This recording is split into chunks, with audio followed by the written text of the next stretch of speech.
Hello and welcome to Cần Thơ News of Cần Thơ Radio and Television Station. Here are today's headlines. Prime Minister Phạm Minh Chính delivered a speech at a meeting on the situation and work to overcome riverbank erosion and landslides in the Mekong Delta.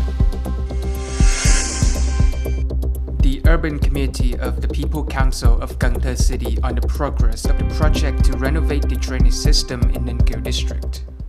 Top news today. On the afternoon of August 12, Prime Minister Phạm Minh Chính shared and delivered a speech at a meeting on the situation and work to overcome riverbank erosion and landslides in the Mekong Delta. In order to control and reduce the damage, the Prime Minister has issued a number of instructions. The Prime Minister recommended that in the near future, localities must stabilize the lives of families living in landslide-affected areas. Actively relocating households in landslide-prone locations will prevent unintentional loss of life when landslides occur. Continue managing and overcoming extremely perilous landslide regions to protect people and critical infrastructure.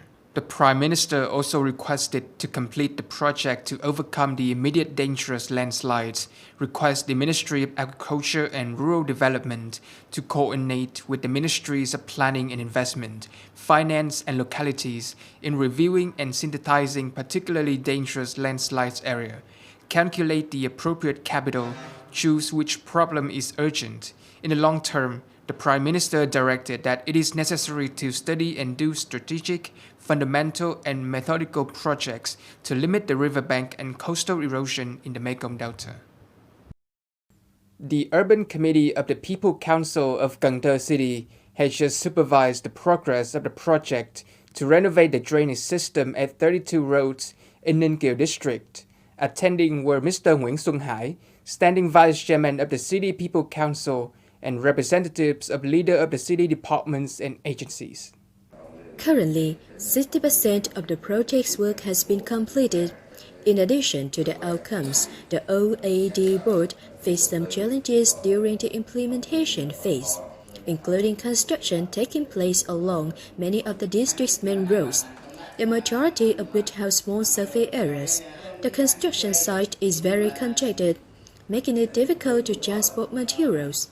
The roads have a low vehicle load, making it challenging to gather supplies and equipment and control traffic. The characteristic of road design in metropolitan settings have an impact on both environmental cleanliness and traffic safety.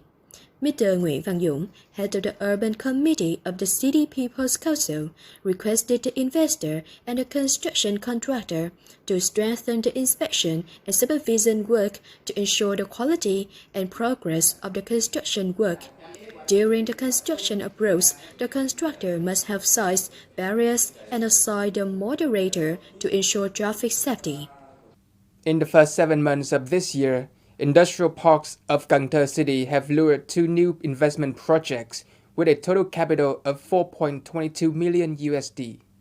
The city also adjusted 9 investment registration certificates. The total registered investment capital increased by 50.11 million US dollars and terminated 1 project. The total registered capital was 870,000 US dollars. The city is concentrating on assisting investors in the implementation of the Thành Industrial Park project, while also reviewing the slowly implemented industrial park projects in Cái Răng district. Giving instructions to unit to invest in the park's infrastructure shall carry out the order and procedures for adjusting the investment certificate following the provisions of the investment law. By 2024, it is anticipated that the city would encourage investment from financiers, top technological companies in supply chains, and high-tech partners from China and Taiwan. In order to limit the number of deaths caused by dengue fever, the Preventive Medicine Department has just sent a document to the directors of the Departments of Health of provinces and cities across the country on strengthening the work of prevention and control of dengue fever. Over 57,200 cases of dengue fever have been reported nationwide from the start of the year to the present, including 13 fatalities, according to the Department of Preventive Medicine. Compared to the same period in 2022, fewer instances and fatalities occurred. although there has been an upward trend in recent weeks. The Department of Preventive Medicines advises that the directors of the local Department of Health closely monitor the situation, firmly grasp the existing and newly arising dengue outbreaks, and thoroughly handle the outbreaks as soon as they are detected to prevent the outbreaks, spread, and prolongation in order to actively implement epidemic prevention and control measures and minimize the number of cases and deaths.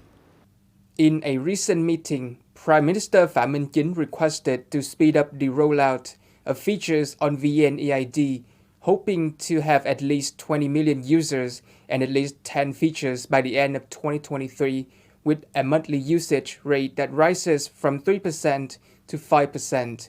The Ministry of Public Security also intends to add 4 new features to the VNeID application this August. Creating public digital signatures for free distribution, authentication, opening a bank account, lending online, integrated e-wallet, payment platform, and solutions to bring data of wanted criminal to VNeID are some of the recently added features. A spokesperson of the Police Department for Administrative Management of Social Order stated that up until this point, the issuance of citizen identification cards for those who qualify nationwide has essentially been finished. In order to manage more than 104 million citizen records countrywide, the National Population Database has been put into operation. It connects 15 ministries, sectors, 4 businesses, and 63 provinces to ensure that the data is accurate, sufficient, synchronized, and connected.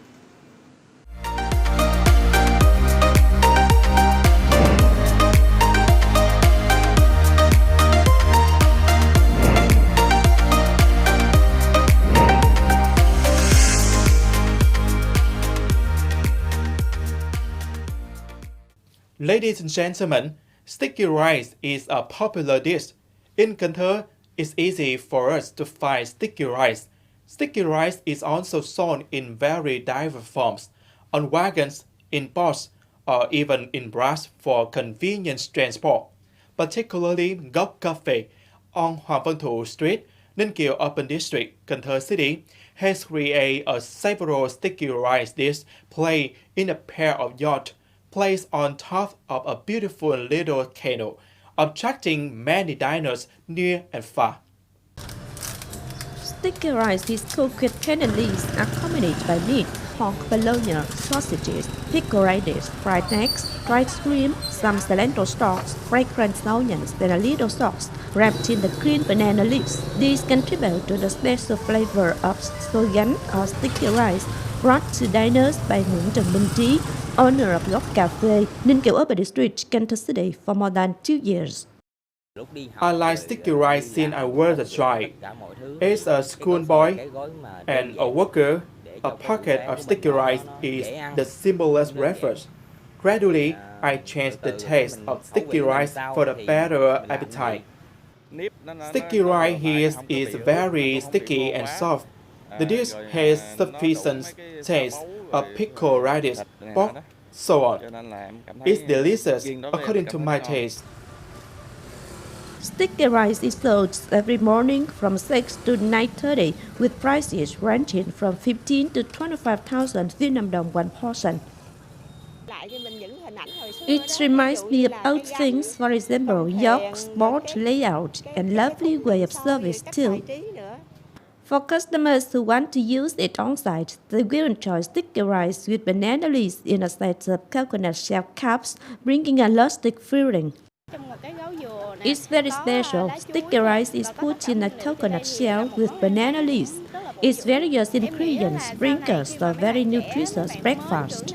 Young friends now rarely see roasted things in the old days. I really like these roasted things. It's wonderful.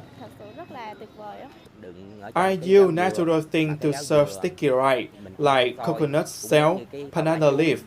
Moreover, what is close and typical in Cần Thơ is present in my pocket of sticky rice.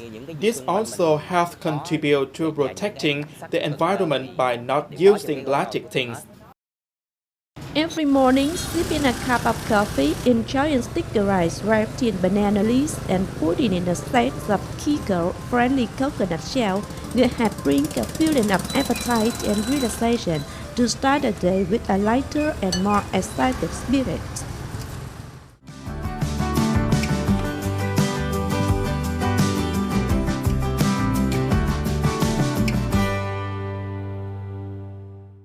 Coming up next is the weather forecast.